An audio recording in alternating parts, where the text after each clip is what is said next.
C'est pour moi un privilège renouvelé et un profond sentiment de responsabilité qui m'habite devant cette haute assemblée afin de présenter le projet de budget 2026 du ministère de l'Agriculture, de la Souveraineté alimentaire et de l'Élevage. Je tiens en préambule à saluer l'engagement dont vous faites preuve dans l'exercice de la mission que le peuple sénégalais vous a confiée. Monsieur le Président, honorables députés, le Sénégal est engagé dans une transformation économique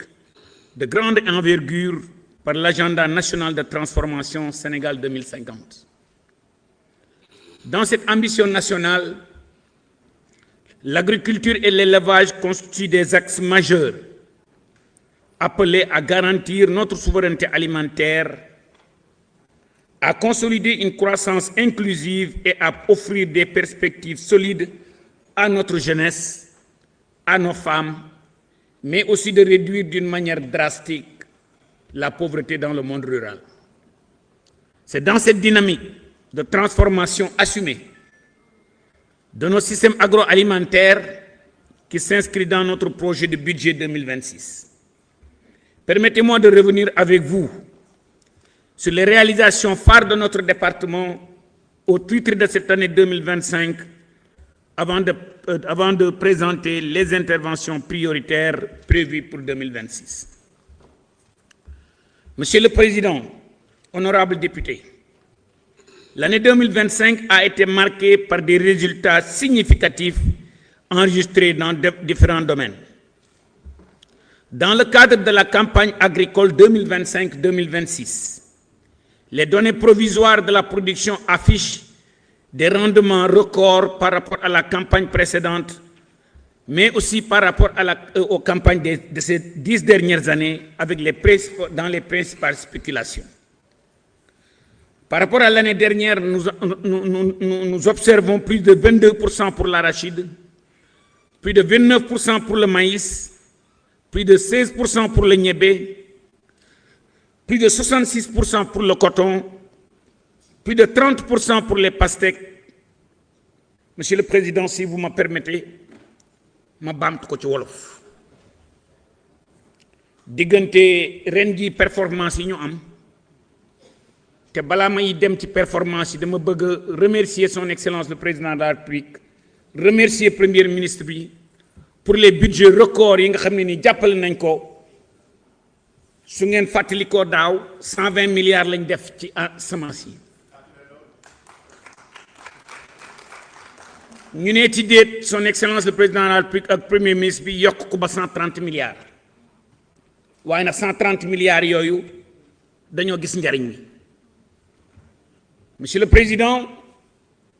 permettez-moi me remercier, féliciter députés yi parce que fi ma leen doon xaar foofu ngeen génne. Da ngeen maa wax ne na baykat yi di bay 12 mois sur 12.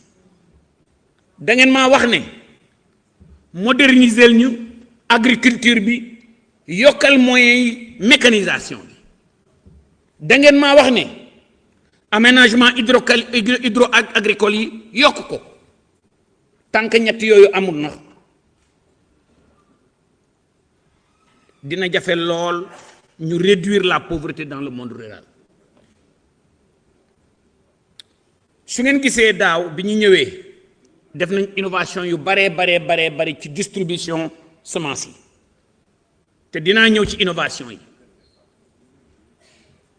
Su ngeen xoolee def nañ ci ay innovation yoo xam ne bulk procurement programme bi 2 milliards la ñu économiser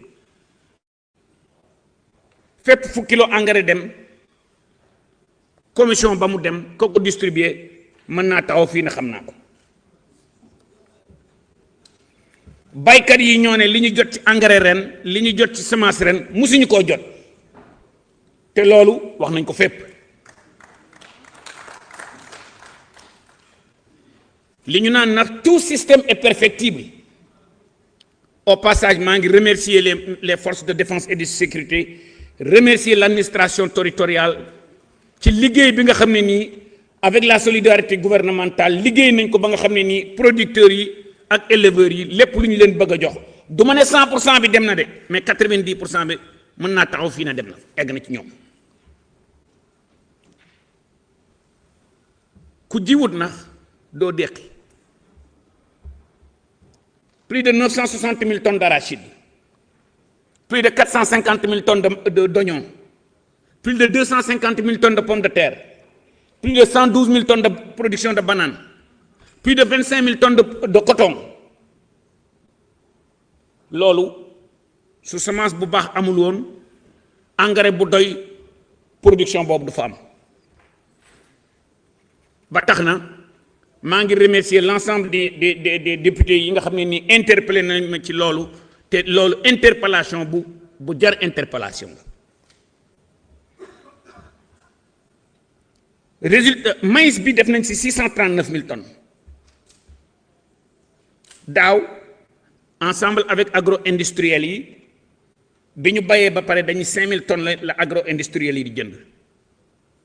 ren dem nañ ba 25 000 tonnes démb laa doon signé convention de partenariat yi su ngeen xoolee les rendements qu'on a eu dans la vallée du fleuve au passage maa ngi remercier féliciter les producteurs de la vallée et aussi les producteurs des 5 régions du sud et du sud-est pour les productions records qu'on a eu dans le riz rendement yi dem na ba 6,5 7 8 9 am nañu dem ba ne ma sax am nañ 10 tonnes à l'hectare du ma ne machine agriculture bi commencé na tàkk mais je peux confortablement dire aux Sénégalais que machine bi démarré na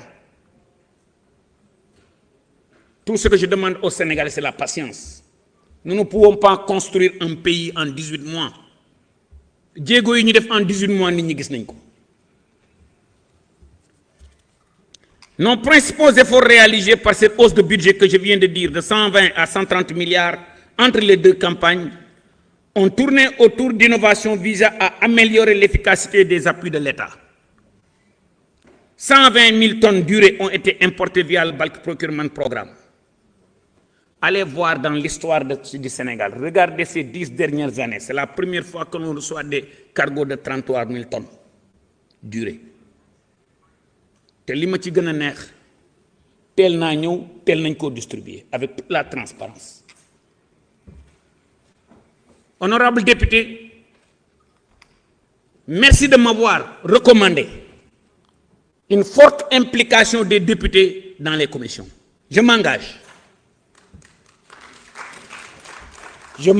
à vous impliquer davantage dans ces commissions. L'année dernière dama def dañ ci def benn innovation mais bi ma leen dégloo yéen ñëpp danaa yokk innovation boobu xam nga dañu ne woon rek député bi mooy nekk ci commission yi mais damay yokk seen représentation député yi ak représentants yi nga xam ne nii yéen a ngi leen di désigner pour commission yëpp ngeen am fa ay représentant jigéen ñi ndaw ñi dégg naa leen. li ma leen di ñaan tamit yéen député yi représentation yooyu ngeen di def ci commission yi ak sous commission yi fexe leen ba tànn xale yi tànn jigéen ñi parce que loolu suñ ko defee dañuy c'est comme si benn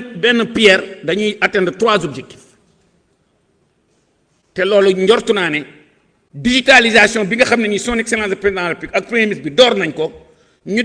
def test bi mu réussir Tivaouane ak Nioro suñ ko accéléré defe naa ne avec les 1000 volontaires yaakaar naa ne loolu objectif boobu dinañ ko mën a am.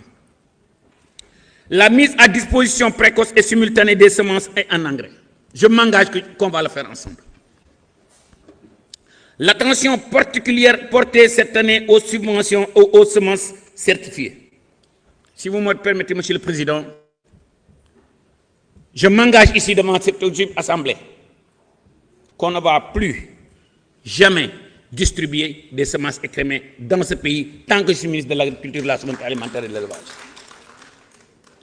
Au passage, vous me permettez de remercier et de féliciter